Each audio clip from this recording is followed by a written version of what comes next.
tapi ternyata saya harus lewati imigrasi karena saya harus ambil koper saya. Koper saya kan besar, jadi saya harus ambil koper saya dan saya bilang sama mereka, "Hai, saya nggak mau ke Singapura. Saya cuma mau ke Perancis dan ini tiket saya dan saya ada transit dari sini untuk ke Perancis dari Singapura. Bisakah kalian tolong saya untuk ambil koper saya?" Saya bilang. Dia bilang, "Oh, nggak apa-apa, nggak usah takut. Kalau kamu nggak akan ada masalah, kamu tinggal scan paspormu dan semua aman karena kalau kamu nggak mau ke Singapura." Dia bilang, "Iya, saya nggak bisa." Saya bilang, "Karena saya punya masalah dengan Singapura. Kalau kalian scan paspor saya, kamu akan ada masalah." Saya bilang. Terus bilang, "Oh, nggak apa-apa, coba aja, coba aja." So, akhirnya saya coba, dan of course it's beeping. Jadi akhirnya mungkin ada satu sinyal untuk mereka. Nah, akhirnya mereka amankan saya ke satu ruangan. Di ruangan itu saya diinterogasi kalau nggak salah 3 jam atau 2 jam, lama sekali. Saya dibiarin nunggu kalau nggak salah beberapa lama. Habis itu mereka datang ke saya dan mereka tanya sama saya, "Kamu mau ngapain? Terus kamu mau kemana?" Terus saya jelasin sama mereka, "Saya cuma mau pergi ke Perancis karena saya ambil kuliah dan saya kuliah di sana. Ini tiket saya, ini kartu pelajar saya, ini surat kampus saya, dan ini tiket saya." Saya jelasin ke mereka kalau saya nggak akan ke Singapura, saya cuma pengen ke Perancis, tapi lewat bandara Singapura karena saya sudah beli dari tiket dari Singapura. Mereka nggak bilang apa-apa. Saya ingat sekali mereka nggak bilang apa-apa. Akhirnya 2 jam kemudian ada satu pramugari yang datang dan dia bilang, "Oke, kamu ikutin pramugari ini dan dia akan bantu kamu." Saya ikutin pramugari itu dan saya naik pesawat, dan tahu nggak, ternyata saya dibawa lagi ke Malaysia. Saya dideportasi, tapi saya dideportasinya ke Malaysia karena penerbangan terakhir saya adalah Malaysia. Saya dideportasi dan saya mulai pusing lagi. Kalian tahu sendiri bagaimana frustasinya. Akhirnya saya nggak bisa ambil tiket saya yang saya beli dari Singapura ke Perancis. Dan saya mulai pusing sekali dan saya nggak tahu mau ngapain. Hari itu saya sudah pamitan sama orang tua yang benar-benar saya akan pergi ke Perancis. Di pikiran saya waktu itu adalah, kalau saya pulang saya akan malu apa yang harus saya bilang, dan mereka akan mulai cemas, mereka akan mulai curiga dan lain-lainnya. Nah, akhirnya saya telepon teman saya yang tinggal di Paris. Dulu kita kenal sama dia, waktu itu saya bikin audisi, saya bikin seleksi untuk ambil beasiswa. Saya gagal, tapi saya keep in touch sama dia, dan waktu itu dia sudah tinggal di Prancis.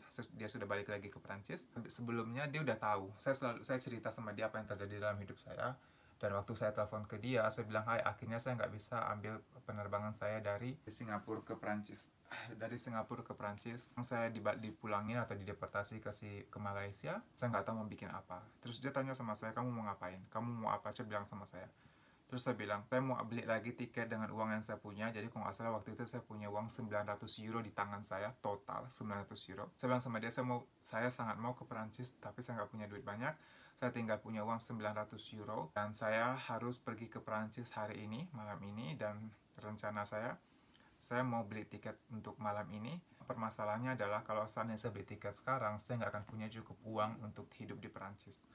Dan saya tanya sama dia, "Apakah kamu mau bantu saya kalau seandainya saya sampai di Perancis?" Dia cuma bilang sama saya, "Beli tiketmu, terus sampai di Perancis saya akan jemput kamu, saya akan pinjemin kamu duit." So, akhirnya tekad, saya beli tiket saya dari uang 900 euro yang saya punya. Saya harus beli tiket satu jalan, untuk pergi aja. Itu 700 euro di hari itu juga.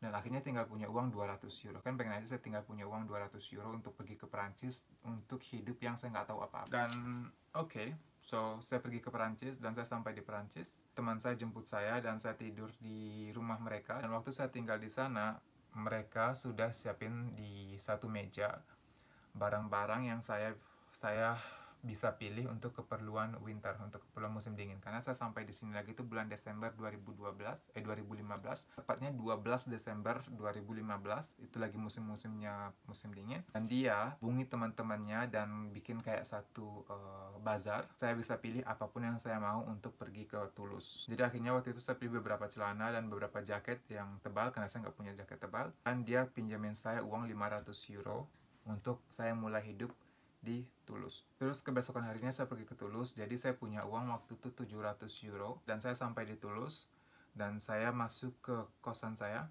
Saya masuk ke kos-kosan saya, dan di kosan saya harus bayar lagi. Jadi saya harus bayar untuk bulan yang ini, bulan yang akan datang, plus saya harus kasih 1 bulan ekstra sebagai jaminan. Jadi waktu itu saya punya uang 700 dan saya harus bayar kalau nggak salah sekitar hampir 600 euro, dan pokoknya di ending saya nggak lebih punya uang sisa 250 euro untuk mulai hidup saya benar-benar di Prancis. Saya mulai harus cari kerja, dan saya tahu dari awal memang kalau seandainya saya sampai di Perancis, saya wajib cari kerja langsung. That's it. Sekarang kalian tahu cerita saya bagaimana saya sampai ke Perancis. Mungkin kalian bisa belajar dari hal ini, dari siapa saya, dan dari apa yang saya punya untuk sampai ke Perancis. Saya nggak punya apa-apa. Saya cuma punya tekad, saya cuma punya keyakinan bahwa Tuhan akan selalu bantu saya. Dan saya selalu percaya bahwa saya itu bukan tipikal orang yang sangat beragama. Saya nggak sholat selalu tiap hari, saya nggak sholat Jumat tiap hari, saya nggak puasa full, saya nggak... Anyway, cuma saya selalu tahu bahwa Tuhan nggak akan kasih saya ujian di luar batas saya. Dan kalau seandainya saya kelewatan, saya akan ditegur. Seperti yang saya di Singapura, saya ditegur karena saya terlalu serakah. Saya sangat bersyukur karena saya pikir saya punya tingkat keberuntungan yang melebihi rata-rata atau melebihi semua orang. Dan Tuhan sangat baik sama saya. Di setiap kali saya ada masalah, Dia selalu kirim orang yang baik, orang baik untuk selesai, untuk bantu saya. Dan saya percaya sama Tuhan, walaupun saya nggak baik, saya bukan umat yang baik. Saya nggak mau bilang Allah karena itu terlalu saya nggak mau bilang terlalu muslim, tapi saya tipikal orang yang benar. Saya nggak mau liatin kalau agama saya ke semua orang. Jadi tahu Tuhan sangat baik sekali sama saya, walaupun saya bukan umat yang baik, tapi Dia selalu ada sama saya. Mungkin satu hal yang saya tahu, Tuhan selalu baik sama saya karena Dia tahu saya punya mimpi atau saya punya janji sama diri saya sendiri.